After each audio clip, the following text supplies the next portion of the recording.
Well, good morning. Welcome to the Financial Shepherd podcast. My name is Joshua Casey Garland, certified financial planning professional and owner of Shepherd Wealth Management. I am very excited today to have a phone guest, not in the headquarter office here in Florence, Kentucky, but on the phone we have Program Director for the Alzheimer's Association, Melissa Deaver. Melissa, welcome to the show and thanks for joining us. Thank you so much for having me.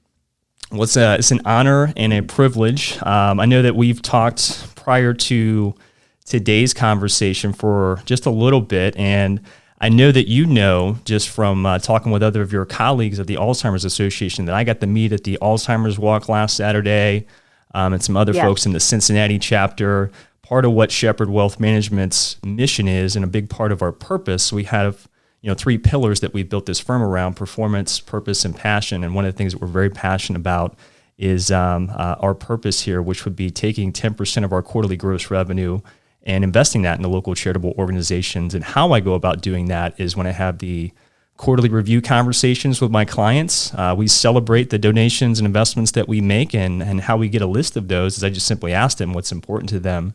And the Alzheimer's Association was a big one that was important to a lot of folks. So I'm very excited to announce that Shepherd Wealth Management does have the quarterly review numbers, and I haven't shared this with anyone yet, Melissa, so you're the very first one. Okay. We don't have any drum roll music. We've got to get that going here, but the amount that we're going to do is this is a kind of a partial quarter here. This is actually the first quarter that Shepherd Wealth Management's been in operation, but we're going to be donating, investing $1,576 to the Alzheimer's Association, so I'm very excited about that. That is awesome. Thank you so much. Yeah, no, we're honored and humbled to be a part of the Alzheimer's Association here at Shepherd Wealth Management. I know it's very important to my clients, and I've had the honor of working with a lot of families over the last 10 years of being a financial planner that have had this diagnosis. So we'll talk about some of this stuff today, but I just wanted to make that announcement before we get into some of the questions that we'll have here. So I'm excited to present that check hopefully within the next day or two. Awesome. Well, Melissa, I did want to start the program here since I got that out of the way, some of the fun and exciting stuff here. Do you mind just kind of sharing with the folks watching and listening to this podcast recording about your role at the Alzheimer's Association, what some of the programs you're responsible for, and things along those lines? Sure, yes. So just to let everybody know, I am a licensed social worker, and I have been for 20 plus years. I have worked for the Alzheimer's Association for 12 years, and currently I am the program director. So I am over all of the staff that provides our free programs and services to families dealing with dementia. And we cover a 37 county area. So we have counties in Kentucky, Ohio, and a little piece of Indiana. And some of the programs that we provide, we have a 24-hour helpline, and that is a number that folks can call if it's 2:00 in the morning and maybe their loved one with dementia is maybe trying to wander off and they need somebody to talk to. There's going to be a master's level social worker on the other end of that phone to help coach you through that situation. Or you may just want to call to get information about services in the area. So that number is 1-800-272-3900. And then one of my favorite things that we do is called our family care consultation. And this is where we meet with families to help them understand the disease, where they're at now, what to expect next, how to deal with some of the behaviors that they are seeing, how to communicate with their loved one, preparing legally and financially, and developing a care plan. What community resources are out there to help you care for the person now and in the future? And then we also have our support groups for family caregivers. We have those in person and virtually. And then we also have, which I know you're going to be a part of in the future, our education programs. And so these are virtual and in person and cover anything from the 10 warning signs of the disease to understanding behaviors, effective communication, difficult conversations where we talk about when is it time to take the keys, when is it no longer safe for mom to live alone, and also the legal and financial planning issues and many, many more topics. Yeah, I'm very excited to be a part of the education program. So, I guess just for the folks that aren't familiar with this, and I got to be honest, before I got the list from clients that said, "Hey, the Alzheimer's Association is important to us," I didn't have any experience of actually working with the association other than actually working with families that have had a loved one with this sort of diagnosis, just from a financial planning perspective. So, what types of information do you guys share with those families and the loved ones regarding this education program? Can you talk a little bit about the legal side, maybe high level, some of the financial things and the care planning that you guys might also provide some education on? Yes, absolutely. So when we're talking about the legal piece, of course, we're not attorneys, so we don't get, really deep into that. Although we do have some attorneys who are volunteer community educators for us, so they certainly can do that.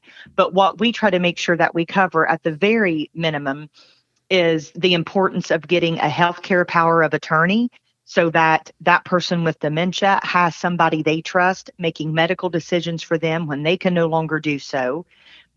Making sure that they're addressing a living will. Do they want to have artificial, hydration, nutrition, breathing machine? If they would become that ill, what's their desire related to that?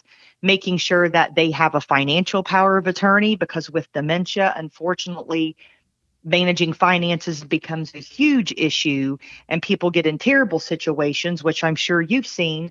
And we want them to have somebody they trust to manage their financial affairs. And then, we do talk about guardianship.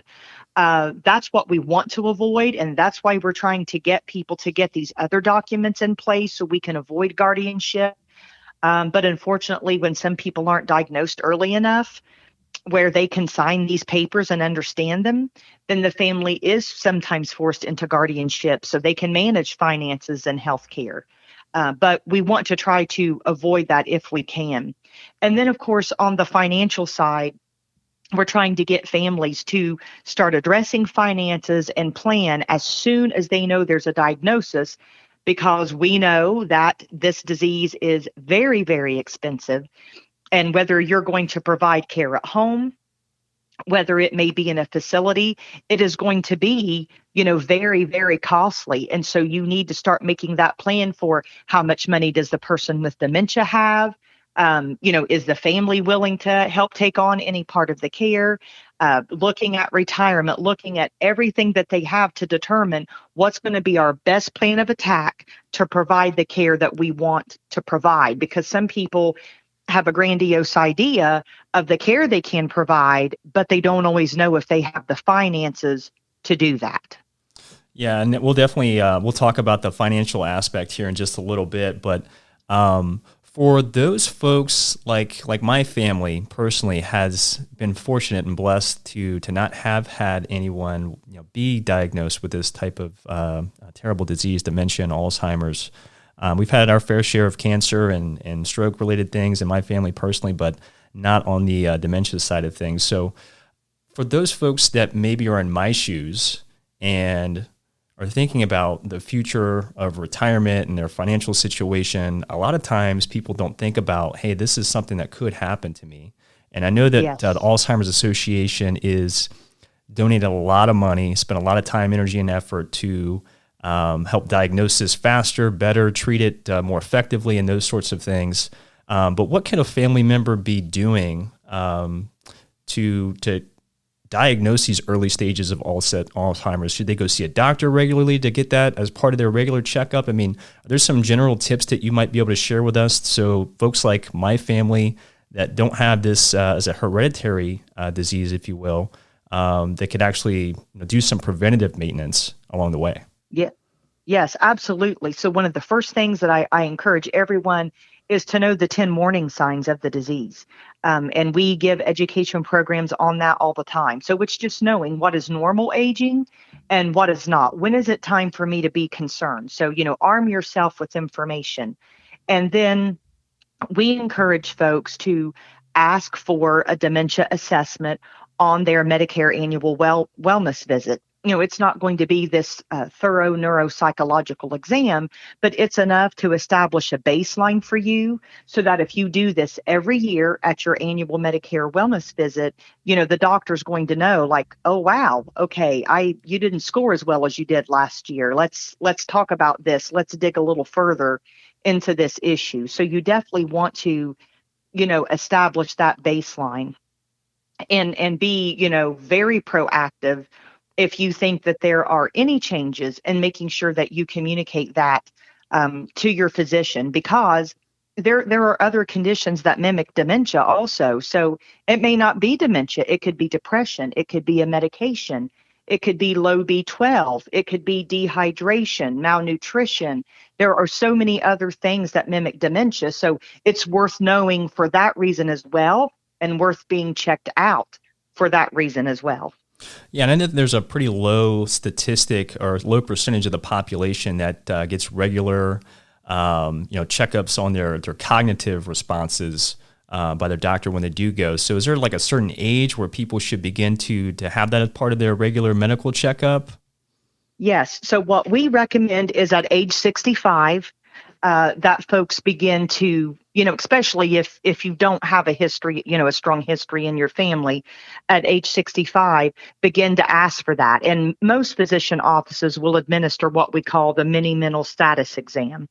And like I said, it's not the most wonderful assessment tool. It's not one of my favorites, but it's a good tool to establish a baseline and to pick up on any changes. So that's what I would suggest that people ask for. It's very quick. It's very simple. It's very easy to use. So age 65, we would really strongly recommend that folks start asking for that mini mental status exam every year. And then furthermore, if you know that you have the risk factors that increase your risk of developing Alzheimer's disease or another type of dementia, you need to be even more proactive. So if you're somebody that has cardiac issues such as hypertension, high cholesterol, I know you mentioned strokes, if you've had those kinds of things, you are at risk for developing dementia. If you have uncontrolled diabetes, if you've had concussions. So those are some things that can put you at risk that you need to be, even a little more vigilant than, another individual. Yeah, I completely understand what you're saying there, but just to kind of put a brighter note on this conversation of Alzheimer's, there's been a lot of progress towards, maybe diagnosing this faster, maybe treating it better. Could you talk about some of the great work that the Alzheimer's Association is doing in regards to fighting this disease? Yes, absolutely. So as you said, we have been pushing hard for a long time, to get the medical community to recognize the disease quicker and faster, and diagnose it more quickly and more accurately. So like we have been doing research on using PET scans, for example, and these PET scans allow us to see the beta amyloid protein build up in the brain, which is what happens in Alzheimer's disease. That's what causes the plaques that you hear people talk about. So we're really pushing, and there's a study going on right now around this. So we're really pushing Medicare to start paying for these PET scans, because if you know you have it in your family and at age 65 you could start having the PET scans, we may be able to pick up on that beta amyloid protein before you ever notice the first sign or symptom, get you on some medication like the new Aduhelm, or some refer to it as aducanumab, that came out here a couple months ago. And this is the first medication that has been FDA approved that has ever been shown to slow down the disease. So if you could get started on that early on before you even notice the first sign or symptom, how wonderful would that be? Because we know that this disease attacks the brain 20 years before you start noticing signs and symptoms yourself. Wow, no, that's absolutely wonderful. And how can people actually, get involved with the Alzheimer's Association other than just, giving money online or cutting a check? Those are all obviously welcomed. But what other things can people do to help out the Alzheimer's Association, raise awareness, and kind of continue the ball moving forward, and ultimately hoping to find an actual cure for Alzheimer's disease? Yes, so there's several different ways. One, of course, because I'm just going to piggyback on what we just talked about, is called our trial match. So that is a database that you can be enrolled in, and you will be notified if there are any research trials going on in your area that may be of interest to you. So we need healthy people and people with dementia to be involved in those trials so that we can come up with an even better medication than aducanumab. We want a cure ultimately.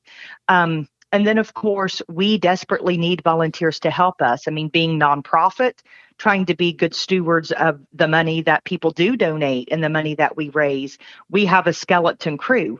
So we're not heavily staffed. And with the 37 county area, we need volunteers to help us. So, if you're somebody that, you love to network and you love to talk to people, we could use your help doing outreach, whether that's taking the flyers about the programs and services to the doctor's offices every month or to the library every month. Or, maybe you're a professional that networks yourself and you would take our information to those network meetings, or just even sharing the information on your Facebook page to your email contacts. That in itself would be a great way to help us, because we're trying to reach as many people as we can, and we know we're not reaching the amount of people that we need to reach. Another way to help is by becoming a community education volunteer. So if you're somebody that has a lot of experience with the disease as a caregiver, or maybe you're a professional that works with this disease in some capacity, like even yourself, folks can become a community educator volunteer that can go out in the community and provide these educations. And of course, we will give you training on everything. We have all the PowerPoints, all of the stuff put together for you. We need volunteer support group facilitators, so people to help run our support groups. And once again, we will, train you on that as well. So, and then we also have a really neat role called a faith-based outreach representative. So if you're really enmeshed in the faith-based community, you could be our representative that makes all of the local churches aware of the programs and services that we have, and maybe you go there and give education programs. Those are all great ways, and I definitely encourage everybody watching and listening to this, take a look at that and get involved. Don't if there's no time in your schedule for something like that, definitely consider making a donation. And speaking of which, I know we recently had the Alzheimer's Walk this past Saturday. How much money were we able to raise for that event? I know that there was a specific goal. I don't know if we hit that goal or not, but I don't know if you have those numbers in front of you, Melissa. But if you do, I'd love to hear kind of what those figures look like. Yeah, and I don't have the actual number amount, but what I do know is that the last I heard, we were at about 65% of goal. So we have until the end of December to continue raising money. So, we're working hard to, try to engage people so that we can reach the goal of 100%, which, I was really thrilled with the turnout, given that we're in the COVID situation. Last year, we didn't even get to do anything in person, and this year we did. I was very pleased. Yeah, it was an amazing turnout. I had a lot of fun. I got to bring my whole family, my in-laws, my young daughter. She's 3 years old. She got almost 6 miles worth of walking between. Oh my gosh! between parking the car and walking over and actually doing the walk. So the best part, other than raising money and awareness for my household, is when we got home. So we had a little lunch as a reward for her being a good kid for that entire event. We had a little lunch, went home after that. So we got home right around nap time, about 12:30. And she took the longest nap on record, about four hours of a nap. So my wife and I got a little bit of rest as well, and we all enjoyed that. So we very much appreciate you guys having that event, and I look forward to doing it again. If we could do that maybe over the weekend, that's okay by my book. Yeah, there you go. Well, on the financial side of things, and where I hope to make a big impact as far as the education program is concerned. I walked into the local Cincinnati chapter. I didn't have an appointment. I believe the person that I met with, volunteer Jeff, I believe is his name. And he's a great guy, and he shared a lot of statistics with me. We'll talk about some of these statistics here in just a second. But I was looking through the brochure information, and Jeff shared with me that this is either one of or the most expensive types of diagnosis that a person can actually have, because people tend to live quite a while with this type of disease, and it's obviously very expensive from a care standpoint. And we'll talk a little about that here in a second. But I asked Jeff, I said, hey, I know that you guys are providing a lot of educational information as it relates to things like estate planning, qualifying for Medicaid, and you have the elder law attorneys talking about that, which is absolutely great. I can't believe that that's a free service, and everybody, does get that diagnosis. Please reach out to your local, Alzheimer's Association chapter and take advantage of some of these free things, because this is the type of information that you're going to need to make important decisions. But there wasn't anybody that was actually, set aside to specifically address how to make their money last as long as possible. If they don't qualify because they have too much assets or too much income for something like Medicaid, there just really wasn't anybody that was in that seat that was providing that type of education. And I'm very excited to be a part of that program. But some of the statistics that were really jumping off the page to me when I met with Jeff, and I'll just kind of read them to you here.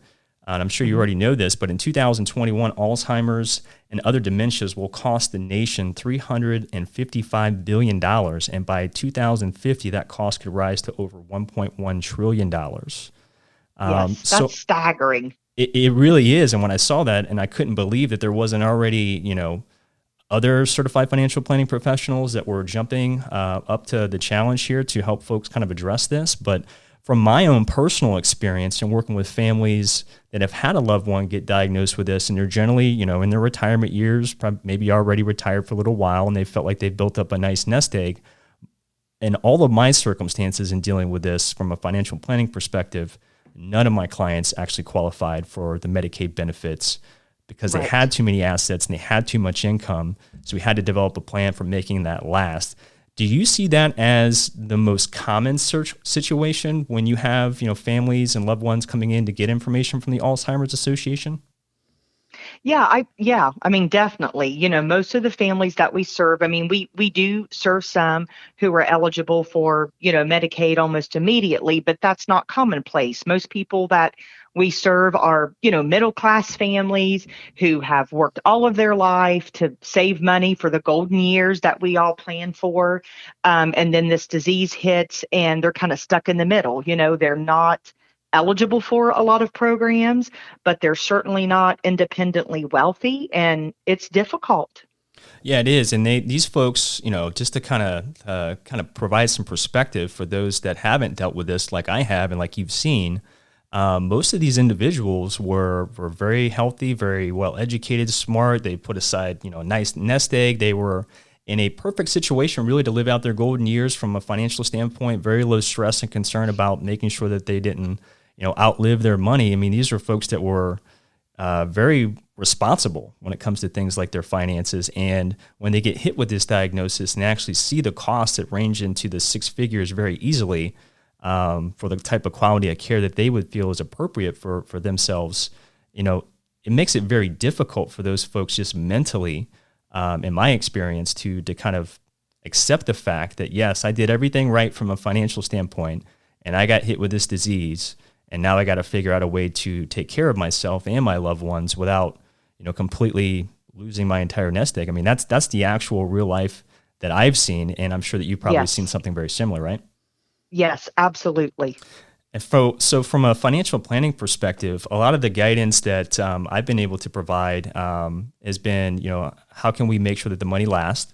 But I think that much like every other sort of health-related issue that could arise, that nobody can really predict when it would happen or how severe or how long they might live with said diagnosis, has a lot to do with preventative financial maintenance, if you will. And in my experience, and a big buzzword in today's economy and even in the political world, is the lack of financial education that individuals just don't have when it comes to things like high school and, for the most part, college, unless you go specifically to get a finance or economic type of degree. So I didn't know, in your experience, and how long have you been with the Alzheimer's Association now, Melissa? You may have mentioned that at the beginning. For almost 11 years, or I have been for 11 years, almost 12. Yeah, and you're almost 12 years of working with these types of families. I don't know if you have any examples that you can share, But do you typically have a group of folks that are really just trying to figure out, one, if they qualify for Medicaid, and then two, they, for the most part, find out if they don't? Their probably next question is, well, how do I make sure that I can pay for said care for my loved one, for the time being until we may actually qualify for Medicaid? Yeah, that's exactly what we're dealing with. You described it exactly. And folks are reeling, trying to figure out, as you said, like, oh my gosh, well, this money I saved, I wanted it to last me until I was, no longer here on this earth, and I don't want to spend all of my money, and how can I make this happen? And I mean, so it's scary because of the diagnosis they're getting, but now it's scary because they're very fearful of losing everything that they've worked so long and so hard to try to save. Yeah, and in my own personal experience in helping folks out with this, we have to figure out a way to get a predictable result, predictable return with the least amount of risk possible, of course. And how we were able to help them out with that is a strategy that's been around actually since 1952 called modern portfolio theory. Is that something that you've ever heard of before, Melissa? I've heard of it, yes. Yeah, so I've asked that question to thousands of clients and prospective clients, and I can count on one hand. I don't need all five fingers of the number of folks that actually understood exactly what I meant when I said that. But in a nutshell, a guy named Harry Markowitz, professor at a university, well-known university, you can look it up.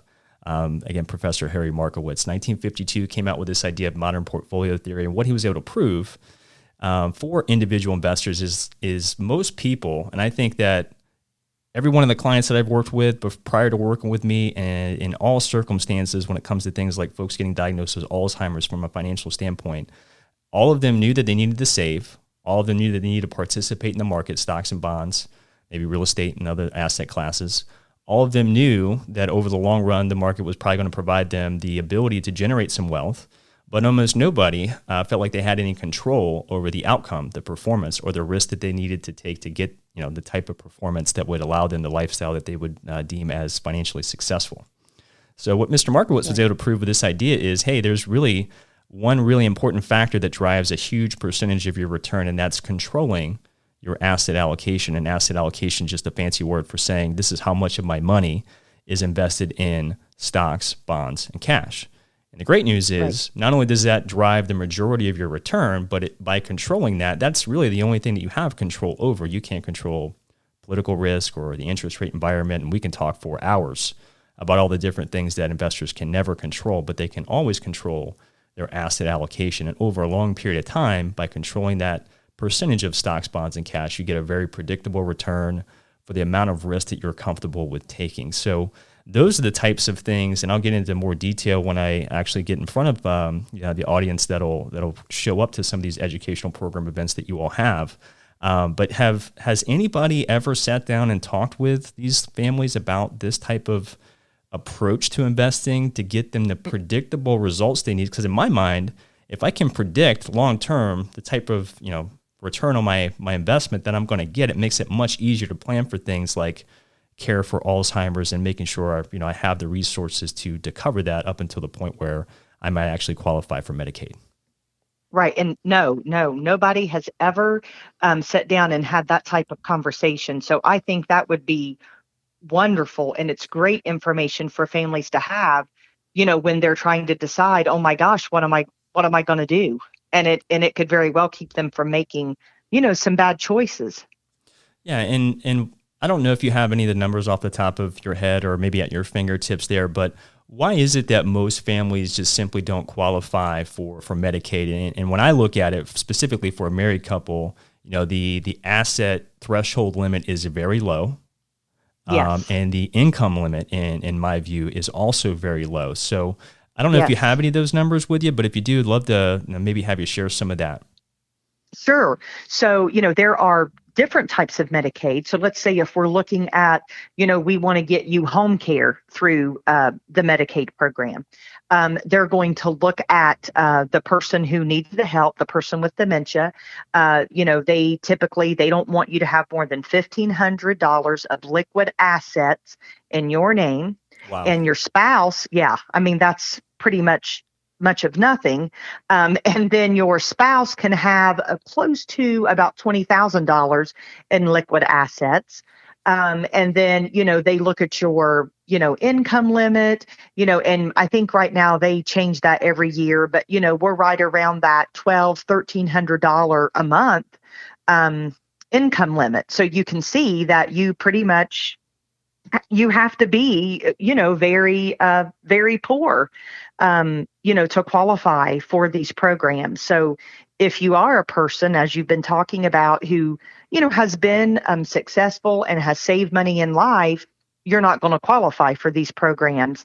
And then when you're looking at, say that you should need nursing home placement, what income that you do have, if you would say go on Medicaid, what income you do have is going to go to that nursing facility.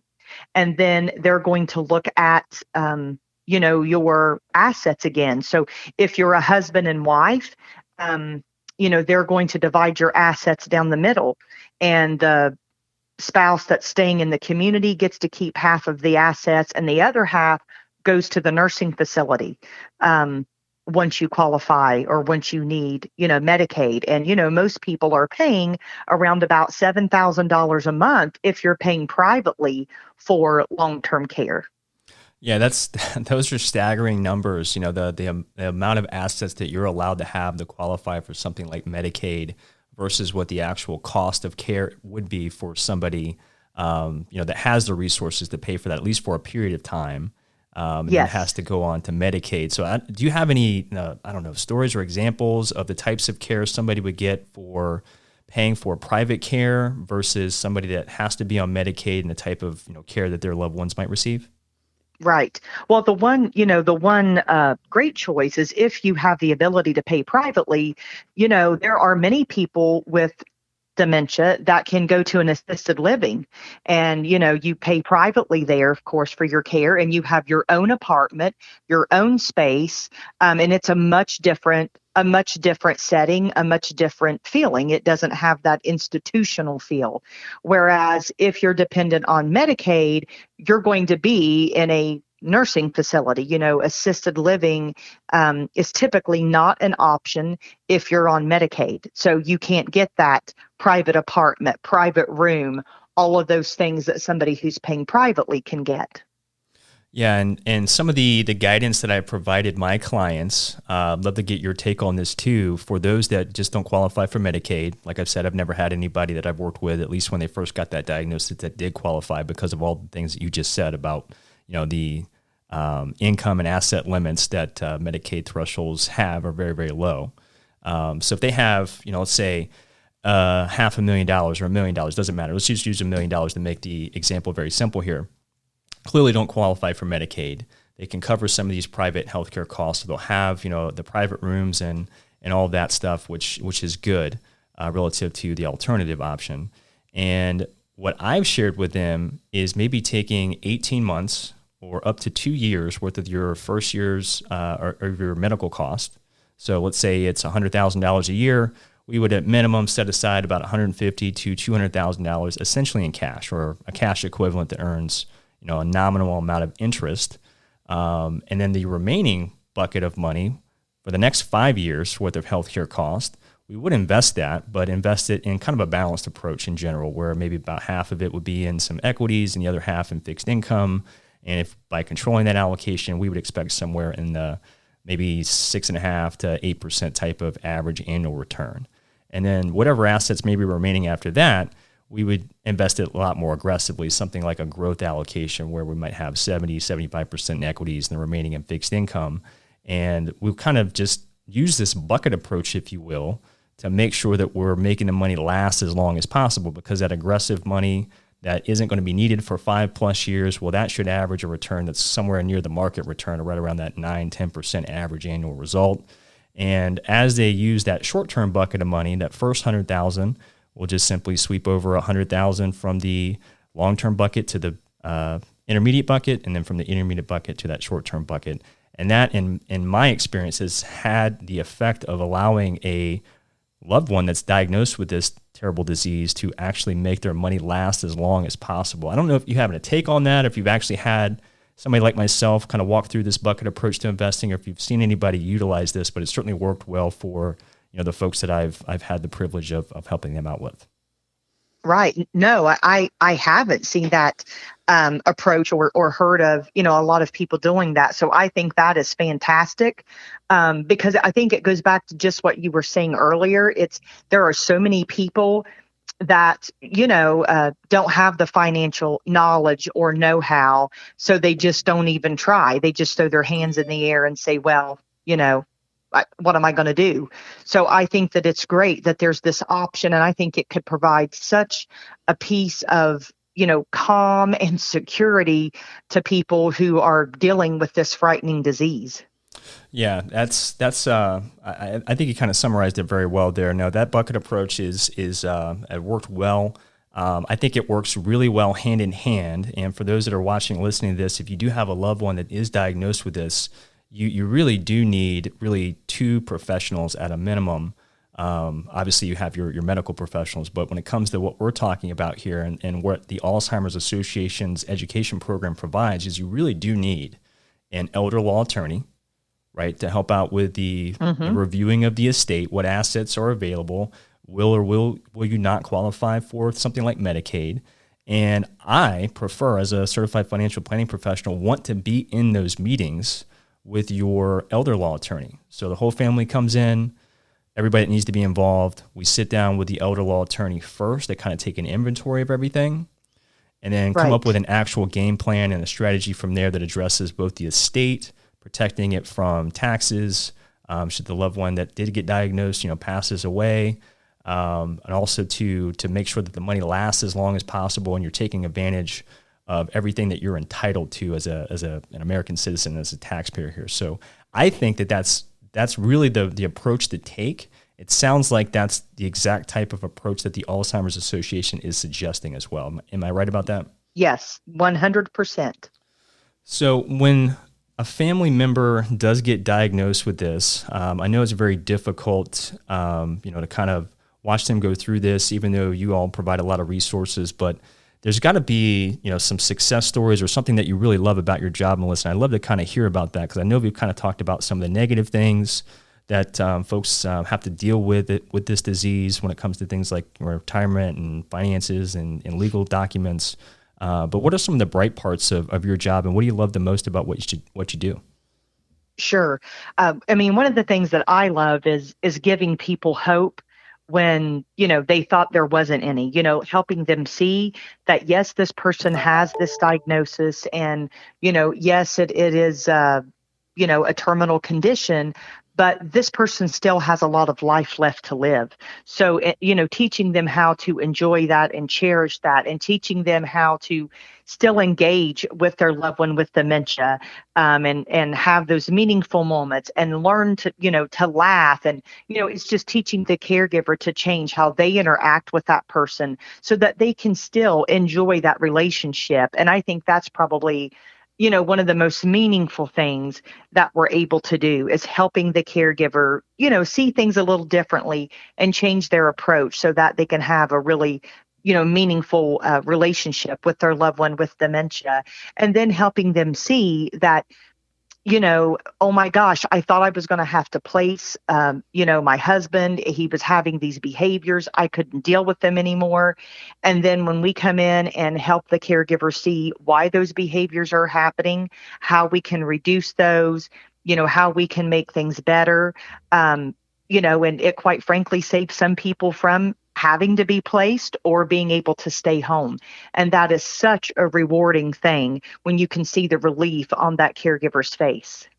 Yeah, I can only imagine. I can appreciate the work that you do and everybody else in the Alzheimer's Association does, because as your statistics show here, there's more than 6 million Americans, living with Alzheimer's, and the death rate has really increased, quite a bit. Although there is a lot of progress, as we've already talked about, towards diagnosing this maybe a little faster and treating it more effectively. But providing hope is exactly what I think everyone needs more of, specifically those that are diagnosed with this type of disease, because you're right. I mean, just because they get the diagnosis doesn't mean life is over. There's still a lot of good things that can be done, as long as we're getting some of this the ugly stuff out of the way. As far as while the loved one with the dementia diagnosis, still has the cognitive ability to sit down with folks like myself and other law attorneys to help build a plan and make decisions.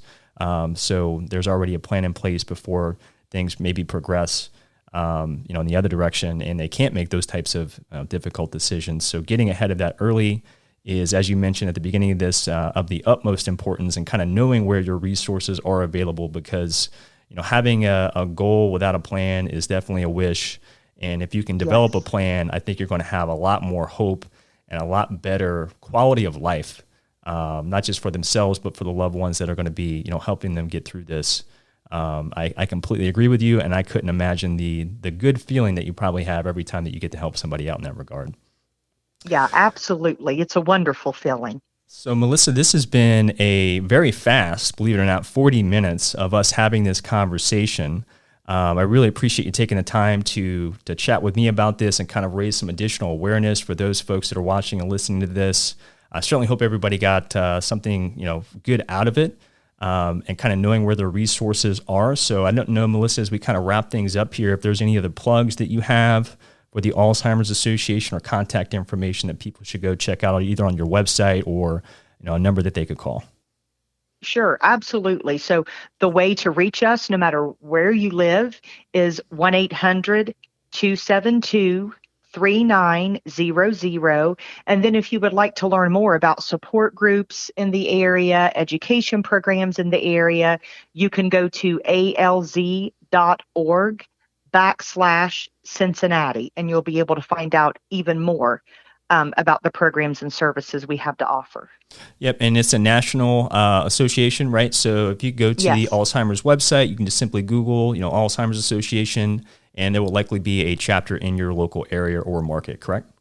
Yes, absolutely. We have 72 chapters in the entire country, so there's bound to be one in your area. And so if you want to search up generally, you can go to alz.org, and it'll take you right to the chapter that you need to be linked to. And if you call the 800 number, it will use your area code to link you to the appropriate chapter as well. That's awesome. And of course, at the Financial Shepherd podcast here, this is Joshua Casey Garland, certified financial planning professional. Definitely check out the website, shepherdwm.com, for links to this podcast. It'll take you to YouTube. There's also a link to the audio on Spotify, which will be showing up here very shortly after our show is wrapped up. And of course, you can give me a call if you have any questions about any of the topics that we talked about today, whether it's related to the Alzheimer's Association or some of the financial planning topics that we addressed at a high level. Definitely give me a call, 513-630-2664. It's been my very great pleasure, and I'm very humbled to be a part of this association, Melissa. I look forward to doing a lot of more great work with you and your coworkers in the greater Cincinnati, Northern Kentucky area. Thank you so much again for joining the show. Thank you. It's been great. All right.